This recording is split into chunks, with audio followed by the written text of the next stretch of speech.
So guys, thank you for showing up to Demystifying Travel. My name is Tisha Spencer. I am the first certified travel ambassador with IntelliTravel.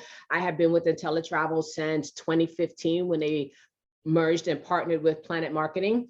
I became a travel ambassador mainly because I was already doing the training. I was training new agents when they came in. I was helping them with marketing, helping them when it came to the supplier training, and just trying to put a lot of agents on the right track when it comes to becoming successful. Now, one of the things I want to let y'all know is that being successful in this business is going to mean different things to different people. So as you go through this journey, don't try to be like the person in the seat next to you, because y'all might be having different ideas of success, different types of travel and things like that. So why are we demystifying travel? Because many people get started in this business and they're completely lost. You know, many people have already done a lot of booking of travel for themselves, and they really think that it's a little bit different, and it's really not. And now that we're talking about a business, we have to find clients. So the first thing that we're going to go ahead and talk about is, before you make that first call, get your brand out there. What a lot of people do when they first get started is, and you can let me know in the chat if you did this, they immediately told the entire world that they were a travel agency owner, but have not registered for a supplier yet. They have not looked at their back office yet. They have not read the manual that IntelliTravel provides. They have not looked at the preferred partners, but they've told the world, hey, I'm a travel agent, but you don't have a brand yet. You don't know who you are as a travel agency owner.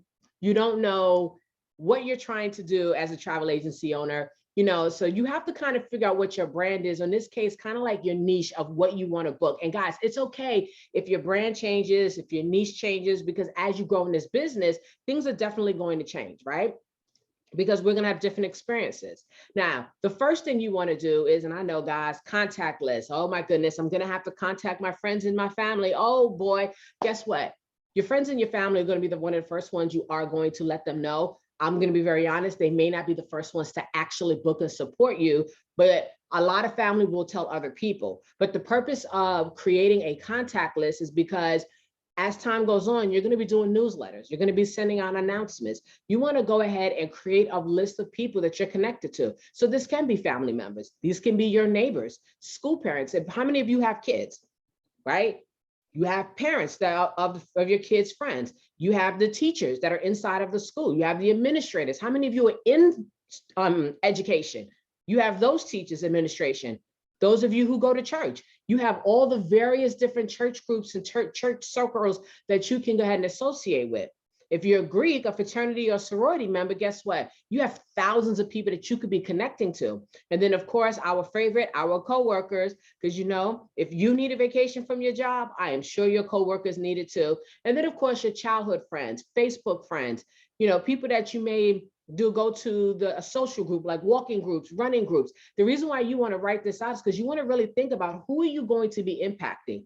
Who's in your circle that you're going to be contacting? If you're a mom or a dad and you have kids and they're connected with a lot of other kids, which means you're connected to a lot of parents. So wouldn't it make sense to start off with some family trips? You want to kind of break your list down to try to figure out what segment everybody could be in. You know, you never really know till you start talking, right?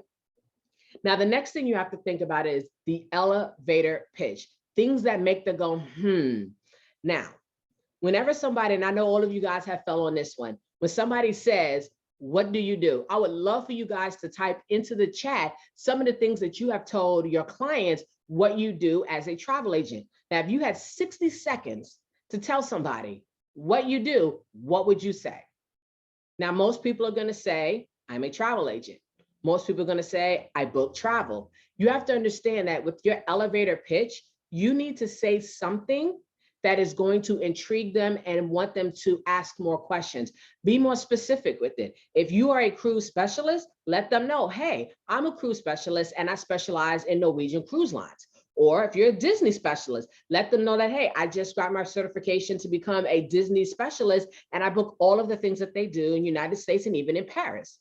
You want to tell them something. You want to tell them something that is going to allow them to say, really, that's interesting. You don't want it to be a closed-ended question, closed-ended statement. You want it to be something that they can say, oh, okay. Like Michelle says, she's a travel business owner specializing in cruises. Now, the way that I would jazz that up is I would say, I'm a travel business owner specializing in cruises to include fundraising. Most people don't realize you can fundraise with the cruise. That little bit of information might make them go, huh, never thought about that.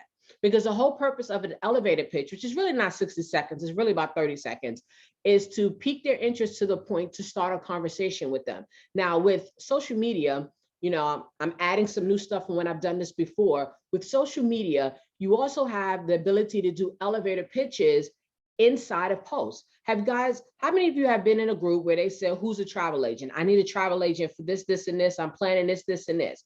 And when you go through those comments, what you see is people getting tagged. I'm a travel agent. Let me help you. I can do it. Have you ever thought about actually saying something like, hey, my name is so-and-so, and I am the owner of Original Platinum Travels, and we specialize in groups and luxury travel. I would love to be able to sit down with you and actually hold a discussion about the needs for your travel vacation. Please take a second and click my link and check out my Facebook business page. I'll look forward to working with you. Doesn't that sound a lot better than just being tagged and saying, hey, or dropping a link that just takes you back to the IntelliTravel site? Doesn't that sound a little bit better? I don't know about you guys, but I know I've gotten a better responses from that than people who are just saying, dropping people's names, or people just saying, let me do it for you, right? Now, perfect example. We're gonna go into social media. Those who know me know I love social media, know I love marketing with social media, know I love playing with all the new tech and tools and techniques when it comes to across all the platforms for social media. Now, when you're going to social media, the things that you kind of want to post, like you can do travel quotes. You know, there are apps for that, guys. There are apps where they'll send you a travel quote or some kind of quote like that every single day to your phone. You can also go through Google and search for travel quotes. Travel quotes are just things to make people think about traveling. Like this one says, travel makes your life richer. You know, you want to put stuff up there that gets people thinking. Have you traveled? Guess what? Throw those pictures up there. The whole purpose of all of these things that we're going to be talking about is to build your brand image on social media, to let people know that you are connected, that you do travel, and that this is just not something that you're just doing on the side, that you're really invested in helping them create the greatest memories with their travel. Now, you can use personal travel pictures. They don't have to be recent. Guys, I still throw up pictures from 2014. I throw pictures up from my cruise when I went to Cuba. And I think that was about what, 2 years ago, 3 years ago now? I still throw those pictures up. There are no dates on these cruises. There's no dates on these pictures. So nobody knows when these pictures were. And you could always use them for a throwback Thursday, throwback Tuesday, travel Thursday, however you want to do it. Now, when you start having clients travel, always ask them to either A, tag you on their pictures, to post a review either during their travel or when they get back, and to tag you or your business page. Now, some clients will actually send you the pictures and give you permission to post on their behalf. Always make sure before you steal a client's pictures from Instagram or social media or whatever, get their permission in order to repost it, to make source for a referral or for whatever reason. Make sure you get their permission first. But this is the strongest thing that you can do. Have your own clients thank you for your services with their pictures. How powerful do you think that really is, right? Images of locations. Some of you guys are probably like, well, that's boring. Why should we put pictures of places with nobody in it? I haven't been there. My client hasn't been there. Why would I want to do that? Because you're tapping into people's imagination. Think about how many times you personally have seen a picture of an overwater bungalow or a reel or a TikTok of an overwater bungalow, and you're just like, man, I need to be walking that right now. That's the purpose of it for your clients and your future clients. You would post an image and state, wouldn't it be great if I can send you to this location? Those are the type of things that you want to do. Now, understand, I don't want you guys just to do locations like scenery pictures. You can do pictures of restaurants. We have New York, Miami, Los Angeles, Atlanta, great places where there's tons and tons of food. Why not you can focus on that if that is your niche. My niche is culinary and culture. So I post pictures of foods and restaurant. Like I can tell you right now, there's a restaurant that literally I'm going to LA just to go to this restaurant. I really don't care if I do anything else, but I have to go to this Korean barbecue place because of the photos and the videos that they do. Imagine having that when somebody says, you know what? you just posted some amazing photos of that restaurant that's in your neighborhood and that's in your city. I got to come to your city to try this restaurant out. Can you help me get there? You know, so those are the type of things that you want to do. Supplier posts. I'm gonna tell you guys right now, that is the easiest thing to do. If you are a travel agent and you are not following your favorite supplier's IG page, TikTok page, because yes, some have TikToks now. If you're not following them on Facebook, their Facebook business page, some of them have personal groups just for us. Some of them have groups that are for all agents, no matter which host agency that they're with. And some of them have business pages. Guys, you should be following all of them, because they will drop photos for you. They will drop videos for you. They will drop the wording for you. And all you got to do is borrow and post it. Like right now, me and some of my stars are going to Virgin Voyages. Every time Virgin Voyages drops a video, I borrow it and put it into our trip group and send it and say, can't you guys wait till we get here? Less than 60 days to go. I'm giving them excitement. And the supplier posts are great, especially now with it being Black Friday season and holiday season and sales season. They're posting everything for you. They're basically giving you everything word for word. Travel specials. Travel specials happen throughout the year. A lot of them, I will admit, will show up in your emails and you may have to redo it. But if you're registered with the suppliers, guess what? A lot of them have great marketing and they'll have flyers together. They'll have pictures set up for you. They'll have the wording for you. They'll have everything set up. But in all reality, I could tell you now, over the past couple of years, I've gotten a lot of it just being on social media is where I've gotten a lot of my photos, my flyers, my information and stuff like that. Then you could do expert Q&A. Now, for some of you who have been travel agents for a lot longer, you can actually now sit down, like we're going to use Michelle for an example, because she let us know that she specializes in cruises. She can do an expert Q&A on what to pack when you're going on a cruise, what to pack for a 3-day cruise versus a 15-day cruise, you know, how to get ready for a cruise, the different types of cruises out there. Did you know that there are cruises that are for adults only? There are some that is more geared to senior citizens. She could do a whole session asking people to ask her cruise questions. And this will help you brand yourself as an expert. Now, guys, understand though, you do not have to do this by yourself. Some of you guys have built relationships with the BDMs who may come on and do it for you. Some of you have built relationships with other agents inside of IntelliTravel who are experts in other areas that you want to learn more about. You can interview them on a Facebook Live and let them be the Q&A for you. So these are all different ways to attack your social media. And guys, you can do this on IG. You could do this on the Reels. You can do this on your timeline. You can do this in your Facebook groups. There's so many different ways that you can do it. But the key thing is, guys, you got to do it. So now fair and shows, or what we call now pop-ups. Pop-ups are becoming very popular right now. So these are some of the types of shows that you can go to for your business. But we're going to talk more about pop-ups because that seems to be the trend right now over the past year or so. So a pop-up is really nothing but a location where a bunch of small business owners pop up with a tent, a table, some chairs, and they feature their business. Now you can feature anything at your business. Some people will focus on bridal stuff, honeymoons and couple getaways, and they will contact the suppliers and ask them and say, hey, like for instance, you can contact couples resorts. You can even contact Sandals if you have access and say, hey, I'm putting together a honeymoon wedding showcase, and it's going to be at this big event. I was wondering if you have any information or anything that you can send me. Some of these BDMs and companies will have stuff to send you, especially if it's older, like swag stuff that they're trying to get out of there and they're trying to get rid of. Some of them will actually give it to you, right? But during a pop-up, the whole purpose of this is to introduce your business to people in your neighborhood and in your area.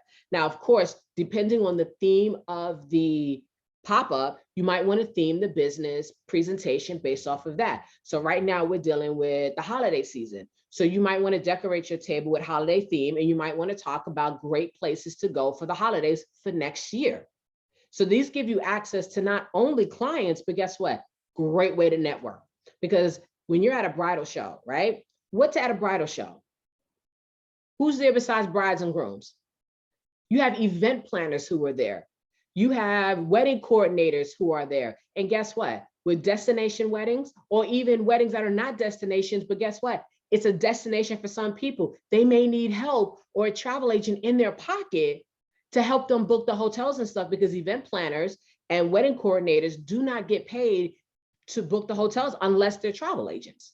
You know, they have small business shows. Like I know this Saturday is Small Business Saturday in a lot of areas. So you can go out there, set up shop with your stuff, have your videos, have your flyers. Now, nowadays, because a lot of the suppliers are not sending brochures out because then they're not trying to kill the trees anymore. A lot of the stuff, either you're going to have to print, but what I suggest is to get a QRC code and link that code back to whatever website you want them to go to, or whatever document you want it to go to. That way you don't have to have as much paperwork. The main thing you want to do at these shows is you want to make sure that you are collecting people's names, possible phone numbers, and an email, and ask them, are they looking to plan a trip soon? And the reason you want to do that, again, is to build your network up so you can send more newsletters out to people. Now, great, you've done all of this. You've gone out there, you've spoken to people, you've been posting on social media, and you got that call. And they're like, okay, guess what, Kati? I want to go ahead and book a trip. And now your face is like, oh my God, what do I do? And I see agents do this all the time. They freak out because somebody wants to book something and they don't know what to do. Well, guess what? We're going to talk about that very first call, or in some of you guys' cases, this might be your 50th call. But you know what? We've all gotten that one call that makes us feel like this is the first time we've booked travel and we're completely lost again. So they call you up and they say, guess what? We want to go on the trip. And you're like, oh, all right, let's go. And you're like, okay. So like, now what? Remember, guys, when you're booking somebody else's trip, think about the same thing you would want to know in order to book your own trip. Think about it. You want to know who's going on this trip. That is key, because you can't do research on a trip if you don't know who's going. You need a number of people who are going. You need to know the ages of the people, because if they tell you that kids are going, you need the age of the kids. Because for some suppliers, children's ages could save people $600-700 because they can get priced as a child versus as an adult. You know what I mean? And in some cases, it could be, if you're talking about cruising, it could also mean whether or not they could be in a room by themselves. Because on some cruises, you got to be 18, some you got to be 25, 21 in order to be in a room by yourself. Now you want to know, what exactly do you want to do? Where are we sending you? So you want to find out, are we going on a cruise? Are we going on a shopping trip? Is this a girls trip? Are we doing a train trip? Are we going international? You want to find out what it is they want to do. Now, guys, this is not literally just saying what you want to do, give me a straight answer. No, what is the whole purpose of this trip? What and why is kind of combined for me, because I kind of mix it all together in this case, because I will say, you know what, Chris, what are we going to do on this trip? What's the purpose of this trip? And that's when he'll sit there and say, you know what, this is a trip. Me and my guys, we want to get away. It's been a long summer. We haven't seen each other. And we just want to have a guys' weekend where we want to be able to be in a nice hotel that's partying. And we want to be able to smoke cigars. So we want to go someplace to get good cigars. And, the beach has to be nice. And of course, the ladies got to be popping. Right there just answered most of my questions that they have. If you listen to your client, you don't have to literally sit there and say who, what, when, where, why, and how. They're going to tell it to you if you hold a conversation. The key thing that I learned early on is not to interview your client. Many people will sit here and interview them like they're sitting at them across the table. Okay, so what do you want to do? And where do you want to go? And when do you want to go? And why you want to go? And it doesn't seem personable. You want this to feel like they're talking to your friends. So when somebody says, so we're going to keep using Chris's example, guys trip somewhere, right? With beaches and cigars. Awesome. So, well, that sounds like a lot of fun, and I'm sure I can help you with that. Do you have any destinations in mind? That he's going to tell me whether he does or he doesn't. Thinking about cigars, first thing I'm going to think about is Cuba. That's where I'm going to want to try to send you. And yes, guys, we can still go to Cuba. It's just a certain way we have to do it. Now, they may give you multiple destinations, and that's fine. But when they give you multiple destinations, I would always ask, of these top 5 destinations, which one do you really want to go to? And some of them will just give you an entire country. They'll say, yeah, I want to go to Jamaica. That's great. Which part of Jamaica do you want to go to? Have you been to Jamaica before? If so, where? What did you like about it? Do you want to go someplace else? So you have to have that whole conversation. Then you want to ask, well, when are you looking to go? Some of your clients are not going to have set dates. Many of your clients are not going to have set dates. Most of your clients are not going to have set dates. They're going to give you a time frame, especially cruise clients. They're not going to say, I want to go from this date to this date. And even if they do, I guarantee you a quarter, they're going to change it at some point during the trip. So you got to ask them, are your dates flexible? Let me tell you why. One, Changing the date by 1 day could save your client hundreds of dollars, especially on the flights. I've seen it. Then you have to ask them, are they flexible on where they want to fly out of? That is also important. I am saving one of my clients almost $1,000 by flying them out of Austin to go to Greece versus San Antonio. And he said, I am willing to save $1,000 to drive 45 minutes. So you have to ask them what is flexible about your trip. As they're giving you more information, if I can't find a hotel with a private pool, would a swim out suite be okay? If I can't find a hotel that you like in that area with a 2-bedroom suite available, would it be okay if I got 2 connecting suites? So you want to ask, kind of figure out what they're what's flexible about their trip. Then of course you want to know why they're going. Well, Chris already told us this is a guy's trip. They want to go out and they want to have fun. So, we'll know off the bat the types of things that they may want to do, right? But if this is a special occasion, a family reunion, this for him is going to be rest and relaxation. That's what R&R is. But the reason why you want to know why you're going is because it also helps to figure out where to send them when we're talking about a land or a cruise trip. And then, of course, at the end, when everything's all said and done, if you want to be able to send them a thank you gift, you kind of have some idea of what to send them based off of why they're going. And then, of course, the how. Now, the how to me is 2-part. First one is, how do you want to get there? Like, how are we traveling? Are we going on a cruise? Are we going all inclusive? You want a whole all inclusive trip? If we're sending you, say, Greece, do you want it independent where you figure out what you want to do when you get there? Do you want escorted where you have a tour almost every day and somebody walking with you? Or do you want semi-independent where you have some tours where you can walk yourself? And, you want to know the how of everything. If you're doing a cruise, I would always ask, how do you plan to get there? Do you need me to book flight for that? Do you need a hotel the day before or the day after that? When they say all inclusive, I would still ask, what else besides all inclusivity do you want at this hotel? What else are you looking for? So you got to ask a lot of questions, as you see some of the examples they have you been there before? If somebody's telling you that they're going back to a repeat location and they love it there, that is great. What about that location do you love? What room did you particularly love? What type of room did you have before? Do you want to change that type of room? Do you want to get an upgrade? We're going to talk about that. Then you want to talk about specific things you want to include during your conversation with them. This is a whole conversation, guys. During this conversation, you want to ask them, is there anything else that I need to know in order to make this vacation more special for you? I always ask that. I said, anything else you need me to know? And trust me, I get all types of answers to that question, but it helps me. I asked my line sister that when they was going on a trip, I said, is anything else I need to know about your trip to Vegas? She goes, we like tequila. I said, okay. Noted. You want to make sure, is this an air trip? Now I'm gonna tell you right now, more than likely, if it's a trip to overseas, you're booking air. If they're booking with miles, we can't book miles and get commission. There's no way to do that. And then you want to ask about which airports. I've started over the past year or so, I started asking for more than one airport, especially if I know they're in an area that has multiple airports. So like for me, I could fly out of San Antonio, I could fly out of Austin, or if I wanted to, I could drive to Austin. So I have 3 airports that I could look at. The same thing for New York, the same thing for Miami and Fort Lauderdale. So if you know your clients in an area where there's an airport within a 2 to 3 hour drive, I would ask them, is it okay if I look up close airports if it'll save you a significant amount of money? I had a client and they wanted to go to Hawaii, and because of where they were leaving from, they would have to leave from Greensboro to Charlotte and then from Charlotte to Hawaii. But going wasn't the problem. The problem was coming home, because they would come home back to Charlotte and then sit at Charlotte for 6 hours. I said, in 6 hours, we could have had you back in Greensboro already. You could have driven. So I said, would it be okay if we moved you just to leave from Charlotte? And it'll save you about $300-400 because you don't have to take that short flight. And they agreed with it. So you want to ask a lot of questions. Now, this is a part that a lot of people struggle with. Listening. A lot of times when we're super excited, whether it's our first 5th client, our first big cruise, our first big trip, somebody calls and says, hey, I'm ready to full pay for this trip. Let me tell you what I need. You got to remember to listen to exactly what they want, what they don't want, and what they're not telling you.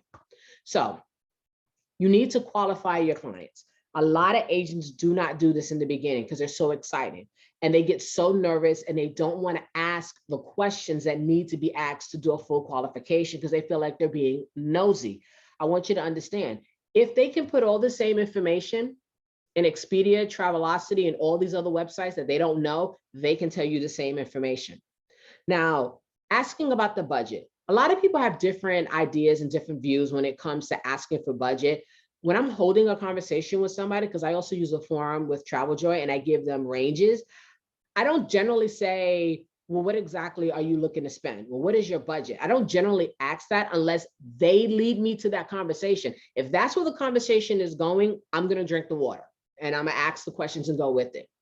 But a lot of times, most people really don't know how much something costs, especially nowadays. And a lot of people are not willing to spend what they want. As they say, they want caviar vacations on tuna fish budgets.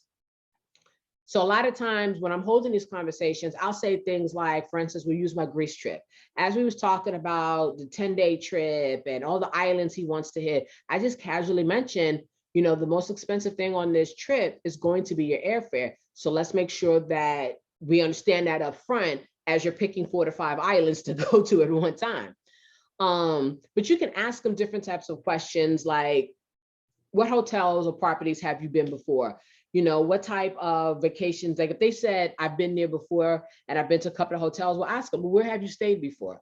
And when they're telling you where they've stayed, write it down, because then you can go back and research and say, okay, so they're telling me that they're staying at 5-star resorts and they're staying in swim out suites. So we're talking about X amount just for the hotel. So then you can kind of figure out what it is and what their budget is going to be. You know, you just kind of have to like ask a lot of questions. Again, some of them may not give you a budget. If they don't give you a budget and they don't give you anything that really gives you an idea of what they're trying to do, then I would just go with the high, medium, and low. Just do the search, and whatever the average is for a lot of the things that fit their qualifications for rooms, hotels, locations, etc., just average it out and then pick a high, medium, and low, and then, you know, send them 3 to 6, no more than 6 options. Also ask them where have they gone that they did not like and why? Because this is also going to give you an idea of where not to put them and what they, you know, not necessarily so much hard on like the budget aspect, but it kind of gives you an idea and a feeling for them. You have to listen to your clients because your clients are going to let you know. I'm going to tell you keywords to let you know when they're talking about low expense trips, when they keep saying cheap.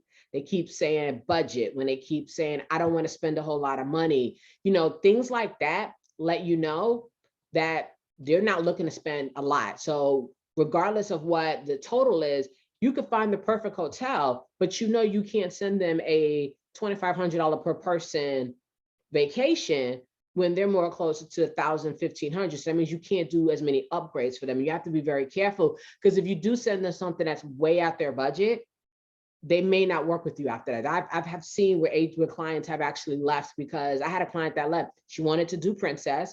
She chose a 15-night cruise, and I gave it a price for everything she asked for. She no longer wanted to book because the cruise was over $10,000, but it was a 15-night cruise with Princess. And I had a feeling she had already done the research, but it was too expensive for her. You know, so when it comes to the budget, you just got to listen to your clients. You know, you can ask different qualifying questions. And if you need to, ask them, you know, if they have a range. I tend to say more of a range than the actual deadline budget, because I've experienced where they'll say 2,000 and spend 4,000, you know. Now, before you hang up the phone, so you got all your information, you got your who, what, when, where, why, you know, when they want to go approximately, you know, where they want to go, what they want to go, you know, who's going, whether there's kids going, you've got a whole bunch of side information about who they are and, you know, their personality and everything. Don't hang up the phone, everybody. You got to figure out how to contact them. So if they called you, ask them, is this number, blah, blah, blah, the best way to contact you, right? You also need to ask, what is better for me to call, text, or email? I always get email address, because that's how I send all of my quotes and a lot of my communications. I always get an email address, but ask them, which is the best way to contact you? Is it by phone? Is it by text? Is it by email? Or is it by Facebook? I have a client where I can text her all day. She won't say nothing. Let me Facebook her and I'll get a response in 10 minutes. So you have to figure out what is the best way to communicate with your clients. right? Now, make sure you create that or reassure the confidence in your clients by letting them know that you are an expert or you have expert resources.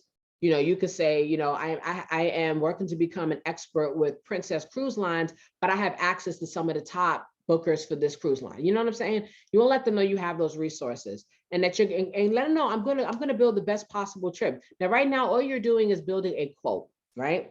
Now, once you get this information, you need to move quickly. Now, of course, I am sure everybody has working hours, right? They have business hours of when they work their travel agency. I'm just gonna pretend everybody is saying yes behind the cameras, right? Figure out your work schedule and base it on that. Now, for me personally, I can get contacted at 9 o'clock tonight and somebody says, I want to book a trip. I'm gonna say, great, fill out this form and I will contact you tomorrow. There are some people who have private phone numbers and will not answer their phone after a certain time because their business hours are closed. The best thing you want to do is within 24 to 48 business hours, you want to give them a response.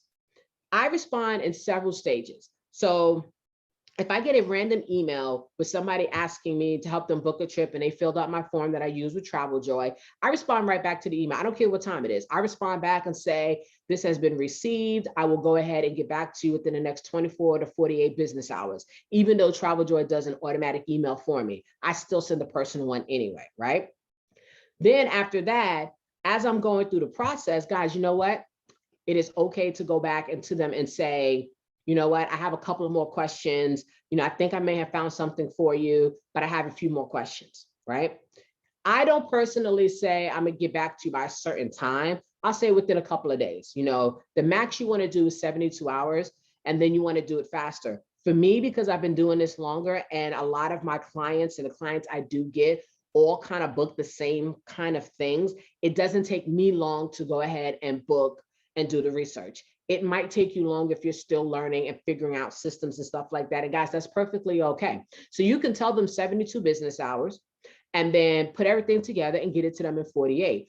Also, make sure they have your contact information. Yes, guys, I know they may have called you. Doesn't mean that they remember to save the number.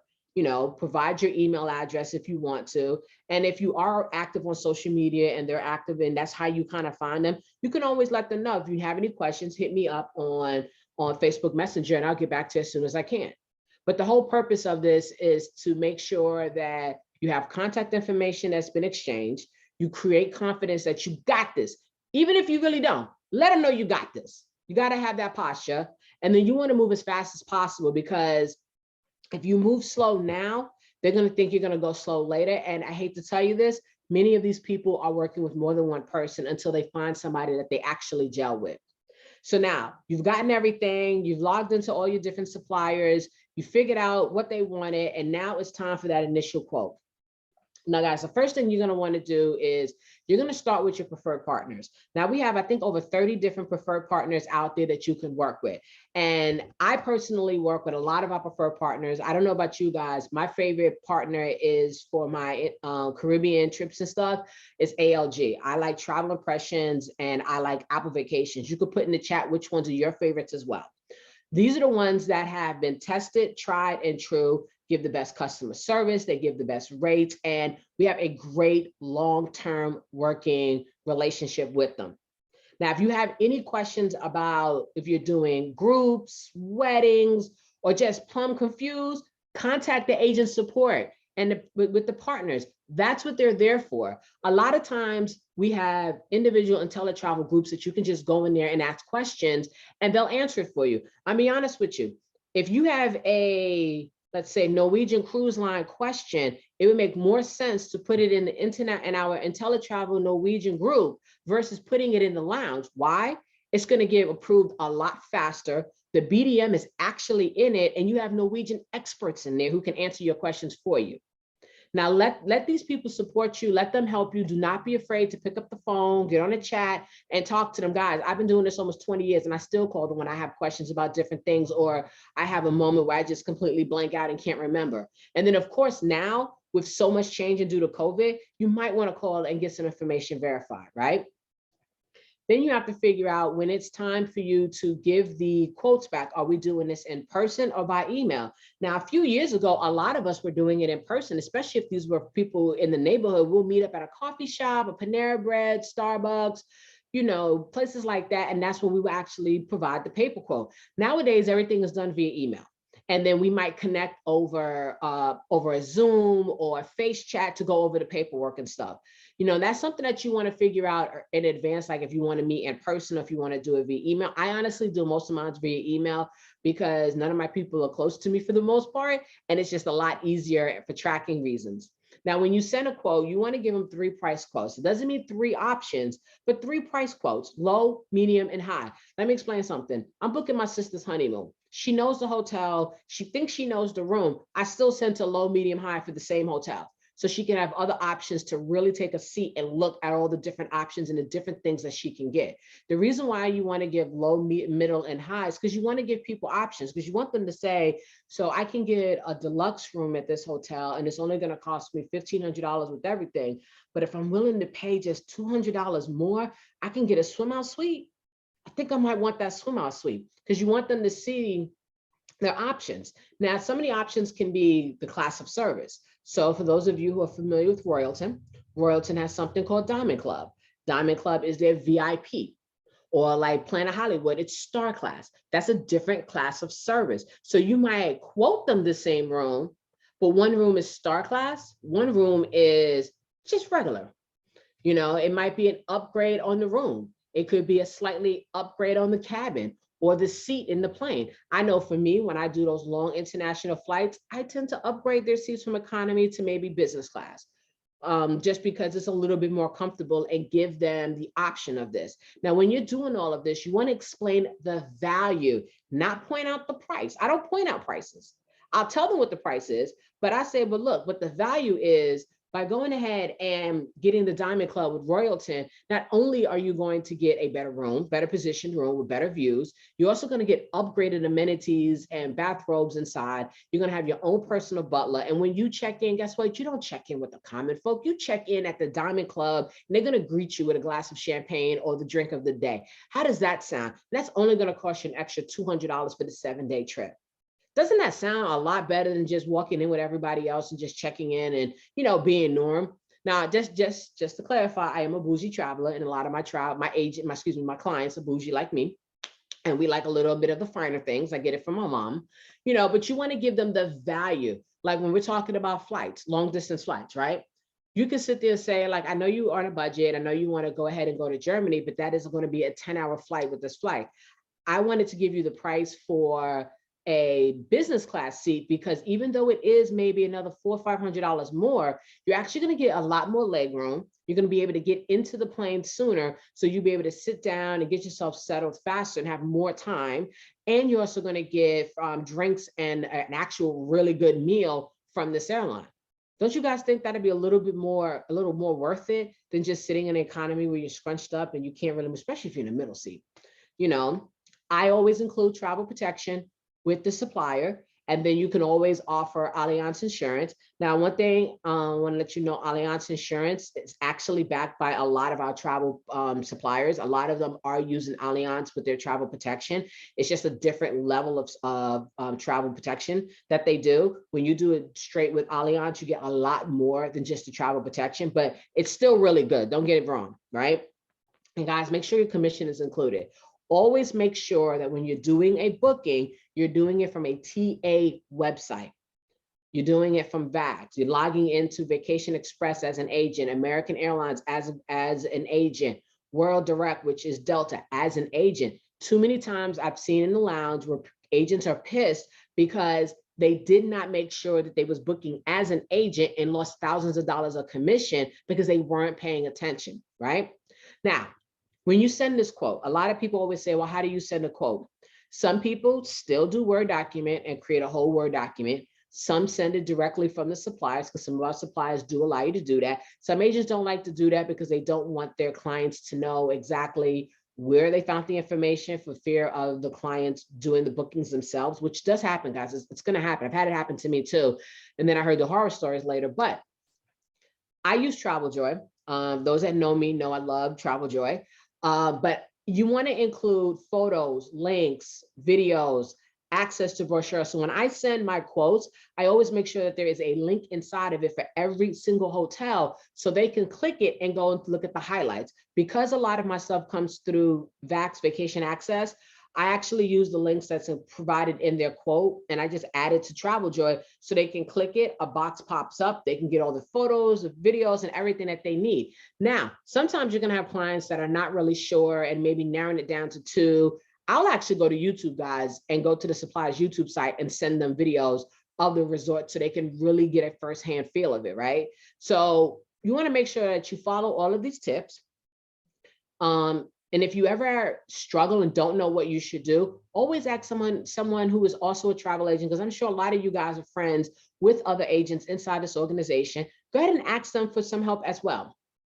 Now, you've sent all the information. They said, this is great, but now you've gone through, they've seen everything, you've made some changes. You may have to rerun it a couple of times. It happens. You have everything set and down. Now, some of the questions you need to make sure, especially for international travelers, do you have a valid passport? This is very clutch because I have heard horror stories of people not going to get their passports until, I don't know, 2 months before the trip. And now they're struggling because they may not be able to travel. I've actually had a client who could not travel because he did not get his passport in time. I've had 2 clients that missed out on trips because they did not have their passports on time. But most of you probably don't realize that they have to have a valid passport that is good from 6 months after the trip, not from the start of the trip. It has to be that last travel day. So if the last travel day is November 25th, that passport needs to be good for 6 months from November 25th. Now, we can't expedite passports using our CIBT.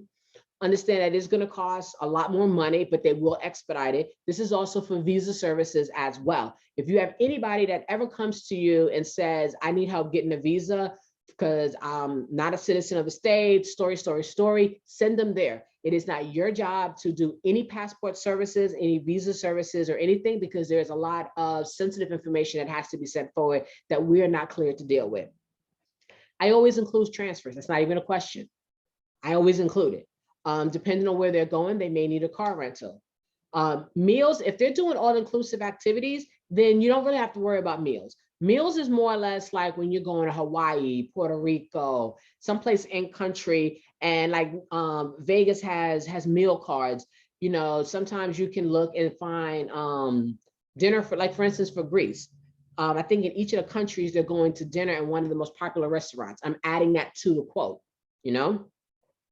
So sometimes you want to look at that kind of information. Entertainment, things that you want to do in the area. This is what we call the sightseeing tours. I would lump entertainment, show excursions, sightseeing tours all together, really, to be honest with you, because we're talking about, like, if we're talking Caribbean, we're talking about swimming with the dolphins, ATVs, zip lining, cultural tours, bar crawls. You want to add some of those stuff as options to your quote. This is considered an upgrade. Airport meet and greet services, depending on the type of trip, because this again goes back to why they're traveling. That this is like a I'm not even gonna say couples or wedding. I have a client that books with me all the time, and for this trip, I told her I got her shuttle service from Vegas. I said I got it on there, added up, don't worry about it. She didn't know that I got her own private sedan, and then they ended up upgrading it and gave her an SUV, a black SUV, to pick her up from the hotel, airport, and take her back and forth. So she felt special and VIP the whole time. You go to Hawaii, you go to Greece, and you go to some of these other countries, they have like Club Med Bay in Jamaica. Those are meet and greet services where they meet you literally when you get off the plane, and they escort you through customs. They escort you all the way to the car, to your shuttle services. And for some of them, they may include car services. This is great for upgrades, and especially for those of you who are going for luxury. Shore excursions. Now, I'll be honest, when it comes to cruises, I don't talk shore excursions until we've actually booked the cruise. Because what's the purpose of a shore excursion if you haven't booked the cruise? Could see what's the name of what? Sightseeing tours. We have Viator, we have Project Expedition, and there's a third one that I can't remember the name of, that you can use for sightseeing tours. Again, I don't put a lot when it comes to the hotel, to the quote. I don't put a lot on there because I don't know if you guys notice, especially with Vax, they don't have as many options unless you're going to Mexico and maybe Jamaica. The options for excursions and activities are really small. But what I do tell clients is that once we lock you into your hotel and flight, I'm going to send you a personal link. And then you can go through this link and go ahead and figure out which excursion that you want. Now, if you know what they want, you can actually customize a menu of different items and you could just send it to them. The group that would meet, it varies by destination. It just varies by the destination of where you go, because Greece, they have their own separate one. Miami's a separate one. Vegas is a separate one. It's all separate. So there's not one company that does it. Now there is something with a C. I think it's Carrie's. I try to remember it. They'll pick you up, but it's not really like a meet and greet service, but it is a luxury car service and it is pricey. It's not for people who are trying to spend $30, $40, $50. You know, this is like, we're talking like $100 or more, depending on where you are, but you get picked up in travel like style, showing event tickets. You know, this is some of the things that you would have been asking in the beginning when you're qualifying, and what do they want to do? So if you know they're going to Vegas and you know they're Michael Jackson fans, you're going to quote them MJ1, the show, right? Then depending on where they're going, they might need a private driver or a guide. Like for my people going to Greece, 2 of their excursions on this 10-day tour, they have a private guide the entire time with them. And one of them is actually a private guide with a driver because they're driving them throughout the country. So now you want to go ahead and close the sale. You want to go ahead and lock this in and lock your commission. Before you book everything, you want to confirm all details and info. So this is what I do. They get a quote, right? Once they agree to this quote, because Travel Joy makes them agree, I send them an invoice. The invoice literally has all the same information on it. It has the hotel, it has the flights, it has excursions, it'll have the travel insurance, travel protection, whatever we agreed on, it's all inside this invoice. Some of it is broken down in detail by line item if need be, but it's all there. When they get this document with all of their invoice information, deposit information, everything's on this paperwork. When they agree to it and send me that deposit, that is them actually confirming that this trip is correct. And it is an invoice part authorization form. I'm telling you, Travel Joy. Cancellation policies in writing. Now, I generally don't send cancellation policies because if you've ever read them, they're long and lengthy. The main one I make sure they understand is when we're talking about VAX and ALJ for the most part, ALG, sorry, is they're canceled for any reason, to make sure they understand whether they have trip credit and how that works versus having a cash refund and how that works. I always give an explanation of that. So if they come back and say, well, I want to go ahead and cancel and I want a full refund, I can say, well, I can't give you a full refund because you asked for trip credit. And because you're canceling, it does state that the cost of your travel protection is going to be deducted from any credits or refunds you'll be provided. My invoice that I use, it has a credit card authorization form. This is very important because not only does it protect you, it protects the client and it protects the supplier and it protects IntelliTravel, because you have an actual working form that's giving you permission to charge your client's card on the supplier's site. Never take anybody's money. No money should ever go through your bank account. I don't care if you have a business account. No money should ever go through your accounts at all. No PayPal accounts, no anything like that. If you ever run into a situation where the deposit is super high because of the type of trip, just reach up to either myself or another fellow ambassador, and we'll help walk you through some things that you can do to be able to get all those bookings without having to have 50 cards. It's a mess it's just a mess. But always have a credit card authorization form. I have gone through several cases where clients are just like, well, I didn't authorize this, da, da, da. Here's the paper. Here's a receipt. Here's where you signed, sent it all up to IntelliTravel, never heard from the client again because I had myself covered. The insurance waiver, I don't give my people an option to waive it. I don't. Everyone gets insurance. Everybody gets insurance. It's not an option.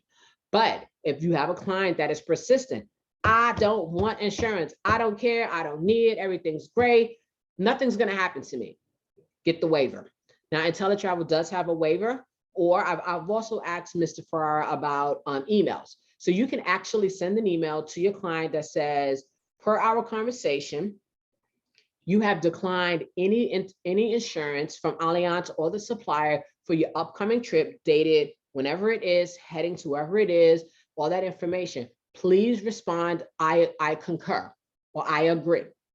When they respond with that, save it, upload it to your trip. So now you have a written documentation that basically states they agree they didn't want insurance. And if anything happens, we're not responsible for it.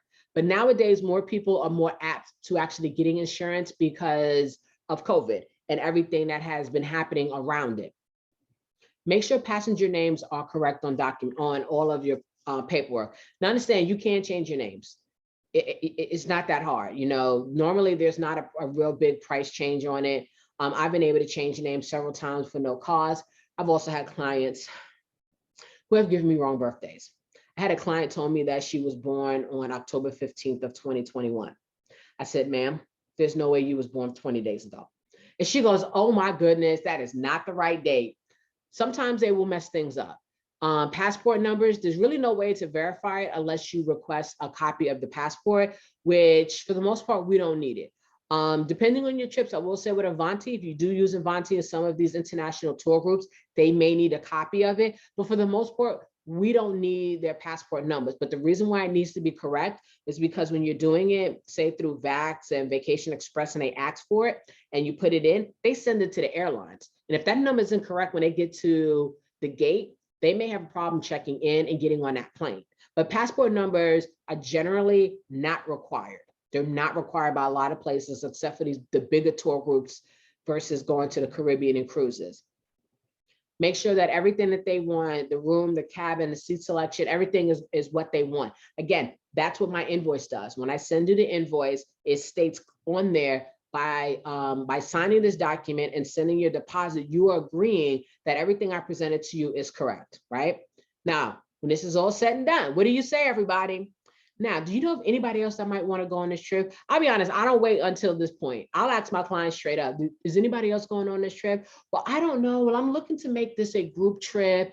So let me write that down. Might be a group trip. So I start doing my research early on if I know there's going to be multiple people, multiple sets of reservations coming through. And I'll just say, well, you know, if you do have multiple people going, is this all going to be one reservation or are we doing separate? Oh my goodness, no, we're going to do separate because I'm not worried about nobody else. But you want to know who else might want to go on this trip, because one sale could turn into 2, 3, 4, especially guys, if you do a great job with a great price, you can turn a 2 or 3 person trip into 13, 14, 15 people very easily. So now the sale is over. Everything is done, right? So we're after the sale, but they haven't traveled yet, right? So during this time, if for some guys, some of us, this could be almost 18 months to the trip, especially if we're doing cruises.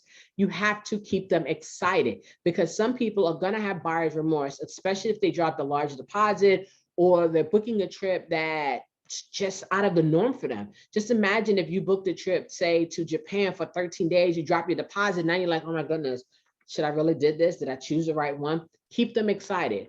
I tend to send articles, updates, videos, the supplier's information.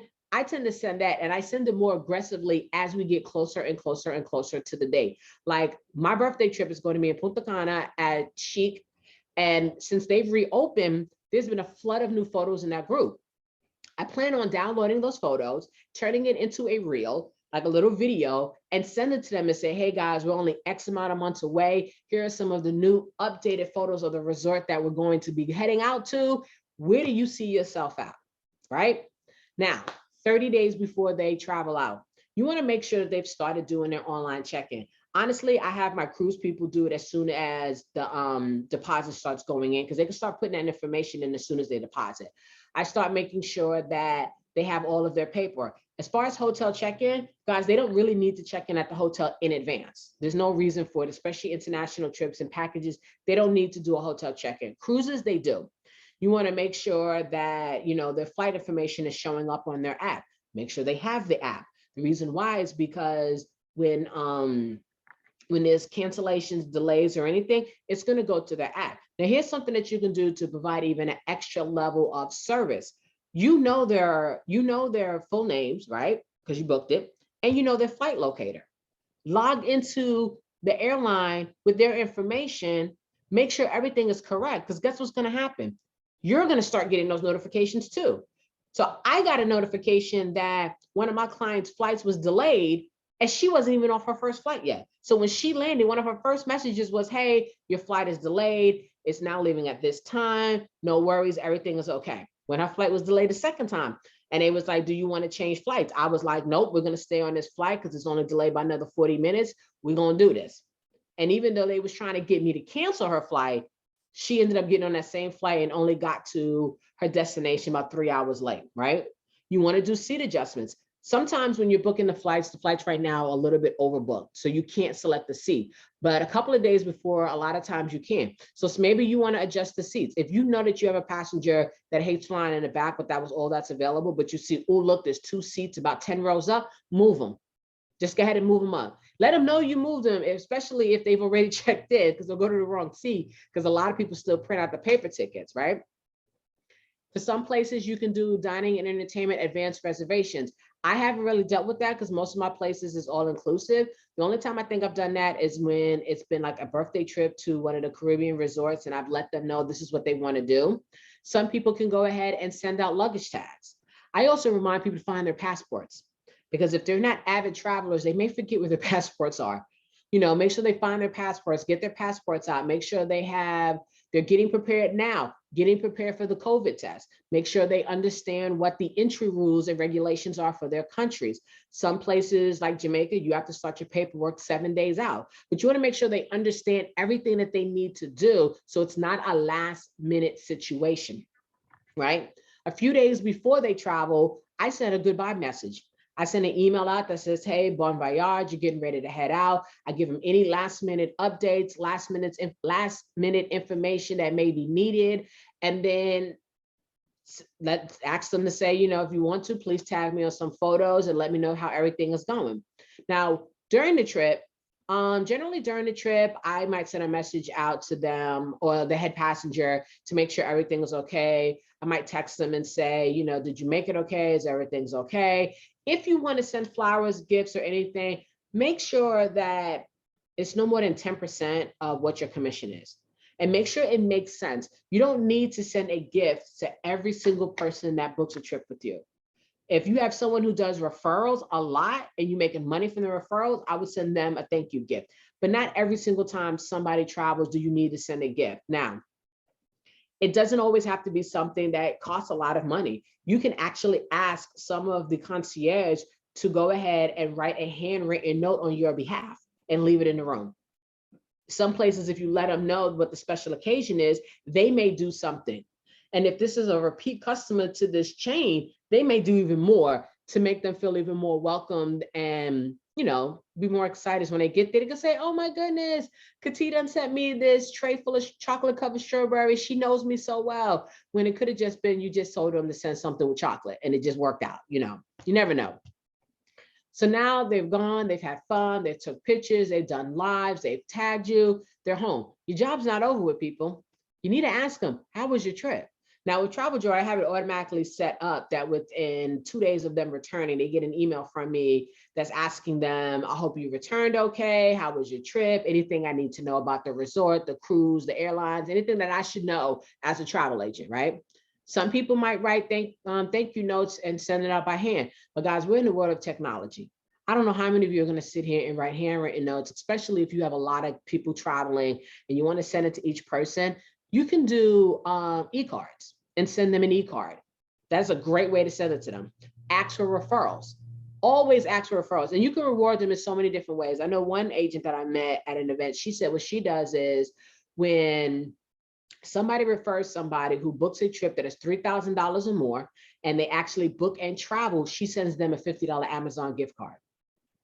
And they're happy with that. Because who doesn't like an Amazon gift card, right? Because, we love Amazon. Now, within 30 days of the return, you want to start asking about their next trip, because most people are ready to commit before 30 days out for their next trip. If it's a cruise, I would actually talk about it before they get off the ship and before they go, because when it comes to cruises, they will tend to get on board specials that are amazing. And guess what? Because you are the agent of record for them, anytime they book that cruise now, you are always the agent of record. There was a girl, I heard a story about an agent who did this huge group like years ago, right? With this cruise line. So her name was on like 50 different people's cruises. Well, these people may not have always directly came back to her to book, but they kept booking the cruises with the same cruise line, and she just kept getting commission checks. She learned later, because she called after a couple of checks came in, she called and found out that for every trip that they had rebooked when they was on the cruise ship or called back in, she was the agent of record. So the cruise line paid her the commission, even though she did no work. So if your clients go on a Norwegian cruise and book a trip, or even if they just do the future cruise credit, put money down, it's going to get reconnected to you. But you want to ask them, did you book a trip while you was on the cruise? Did you see anything that you like? You know, because you want to go ahead and start preparing it. Now, the hardest part for many agents is figuring out how to keep a history file and a calendar of everything that, you know, about their clients. Some people still do paper. They have filing cabinets. Again, guys, I'm a Travel Joy girl. Travel Joy keeps tracks of everything for me, because when they fill out the form, it asks for your birthday. And guess what? The birthday goes on a calendar. So what I tend to do is I use the birthdays as a way to get updated information for them. I use the birthdays as a way to birthday and anniversaries to say, hey, your anniversary is coming up in 9 months. Do you have any plans for, you know, the upcoming celebrations and different things like that? You know, it doesn't always have to be trip related. It could be, you know, just sending birthday cards, digital anniversary cards and stuff like that. So guess what? The phone's ringing again. Now what's happening? Oh my goodness. They traveled, they had fun, you made some money. And guess what, guys? That's the best part, isn't it? Making that money. Now understand, one of the things I want you to understand when it comes down to everything, what's not included on here, make sure you are registering your trips. I spoke to an agent who thought that she had to register her trips after they traveled. No, as soon as you get a deposit into the system, register that trip. That way, one, you don't forget, because I've forgotten, especially when you have a bunch coming in at once and life is going crazy, you forget sometimes. So you want to register it all at the same time. And that way you can track it. Some of the things that get asked a lot.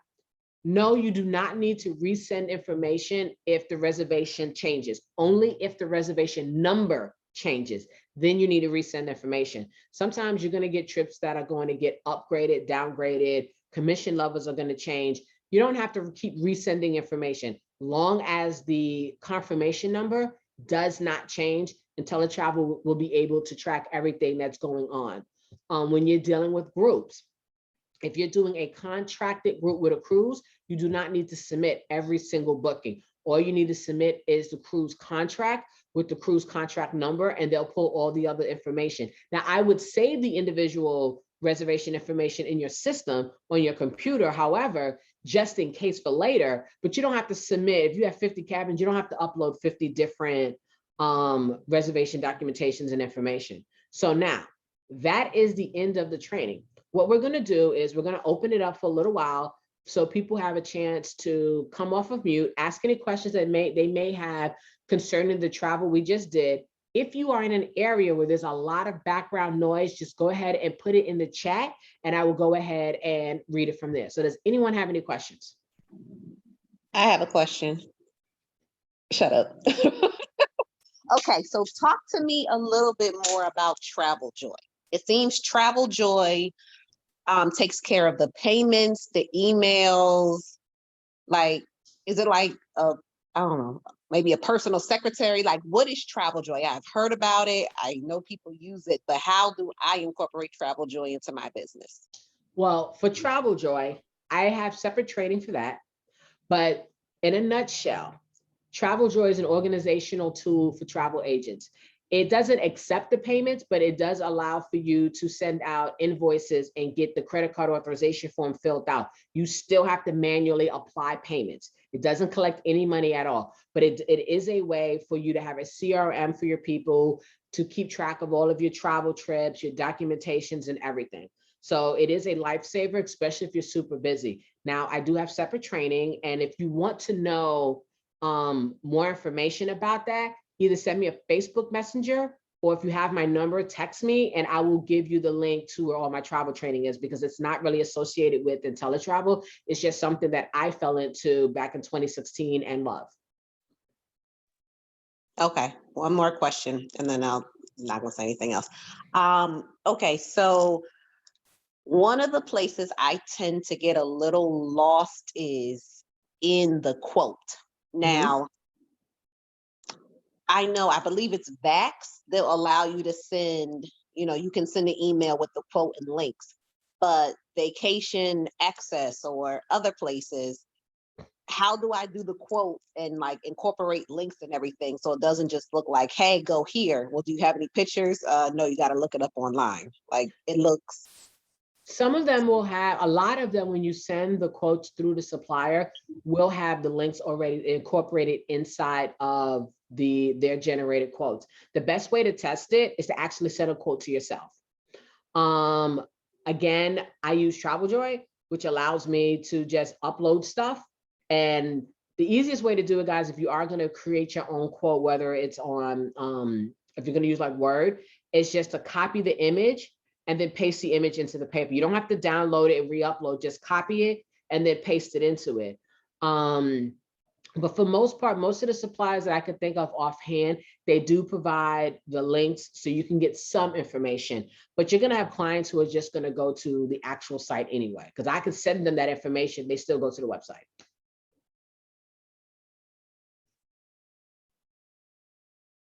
Anyone else have questions?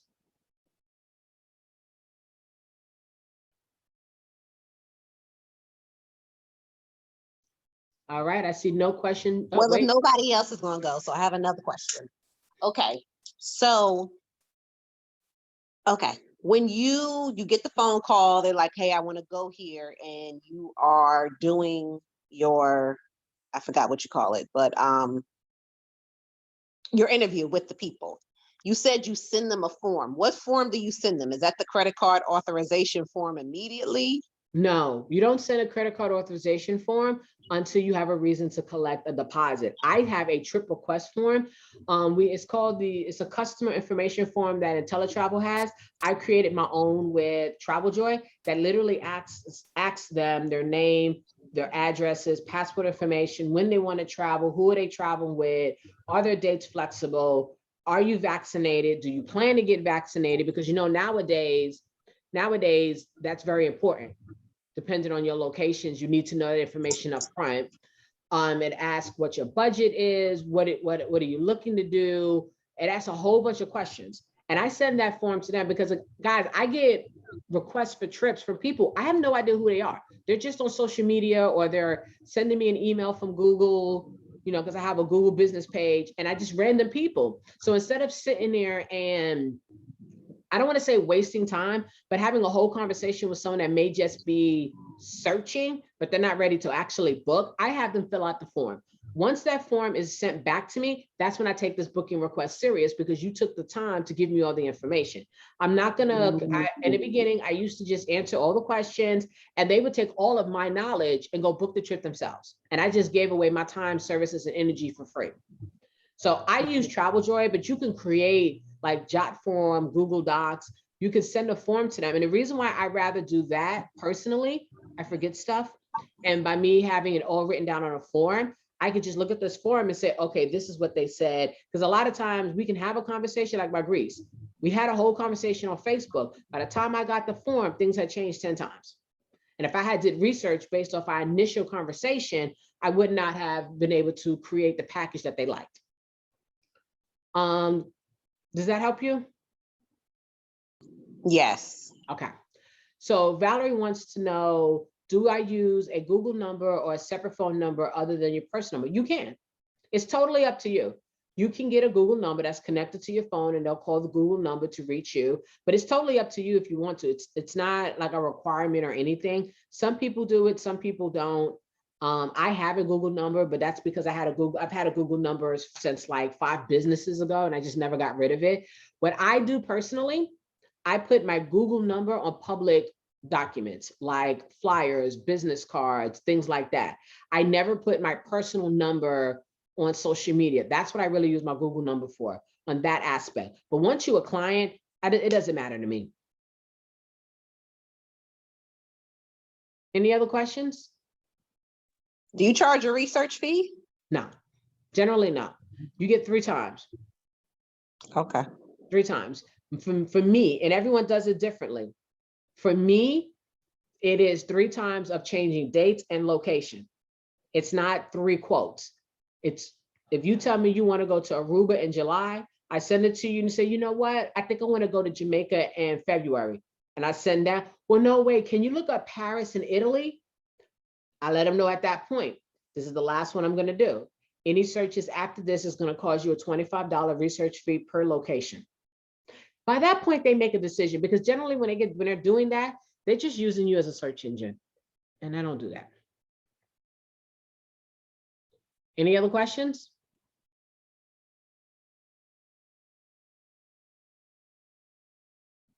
All right, guys, that concludes the training. This has been recorded. I will figure out where to upload this appropriately so I don't break any compliances, as I am representing IntelliTravel right now as their very first travel ambassador. Guys, I'm going to go ahead and thank you guys for taking the time out on this Wednesday, the day before Turkey Day, for being here.